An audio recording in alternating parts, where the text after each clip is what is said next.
जब भी चुनाव आता है लोगों के पास बहुत सारे मुद्दे आ जाते हैं और मुद्दे जब नहीं मिलते हैं तो कुछ ना कुछ मुद्दा तो बनाना ही पड़ता है। अब बात आती है 2019 के चुनाव की। 2019 के चुनाव से पहले राहुल गांधी ने एक मुद्दा बनाया था जो था राफेल विवाद। वैसे ही जब 2024 का चुनाव आने वाला है तो कांग्रेस के पास एक नया मुद्दा आ गया है, वो है अडानी। और खास करके ये विवाद और भी ज्यादा गहरा गया जब हिंडनबर्ग का रिपोर्ट आया। इन दोनों केस में एक चीज कॉमन है और वो ये है कि इन दोनों केस में जेपीसी की मांग की गई। आखिर ये जेपीसी होता क्या है? अगर ये जेपीसी गठित कर देते हैं तो क्या दूध का दूध और पानी का पानी हो जाएगा? कारगिल युद्ध के बाद जो तत्कालीन प्रधानमंत्री थे अटल बिहारी वाजपेयी, उन्होंने 126 एयरक्राफ्ट यानी कि लड़ाकू विमान खरीदने का प्रस्ताव रखा। बाद में उनकी सरकार चली गई, फिर कांग्रेस सरकार आई। कांग्रेस सरकार ने भी कहा कि हाँ ठीक है, अच्छी बात है, 126 एयरक्राफ्ट अगर हमारे पास आ जाएंगे तो हमारा देश है और भी मजबूत हो जाएगा।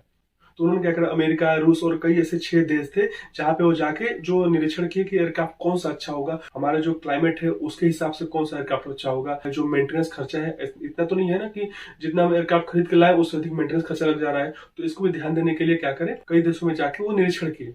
फिर बाद में फ्रांस का एक एयरक्राफ्ट है, उसका नाम था राफेल, उसमें वो डील पक्की कर दी गई और कुछ विवाद हुआ और इस डील को पेंडिंग कर दिया गया।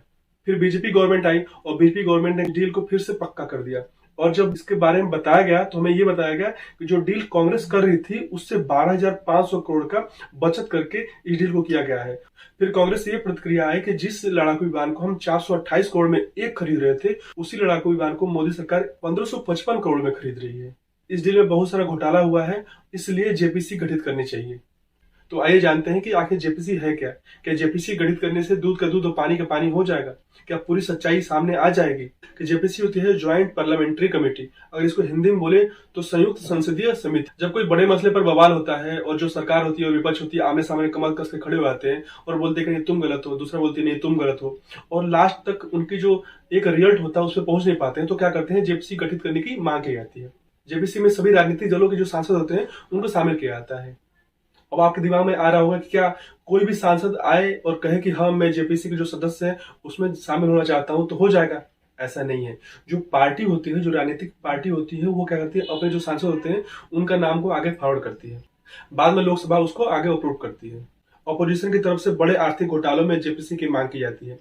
जेपीसी बनाने की सिफारिश सेंट्रल गवर्नमेंट की तरफ से ही की जाती है।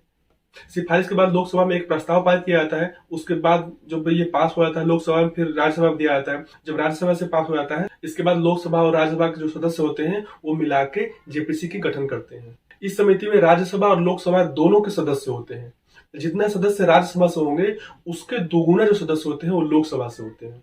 समिति में अलग अलग पॉलिटिकल पार्टी के सांसद होने से गंभीर मामलों के निष्पक्ष जांच होने की संभावना जो होती है वो अधिक होती है। जेपीसी मामले की जांच बहुत ही गहराई से करती है। फिर कुछ जो सिफारिशें होती है वो केंद्र सरकार को भेजती है और जो केंद्र सरकार होती है उसके संबंधित जो जांच एजेंसियां हैं उसकी जांच के आदेश देती है।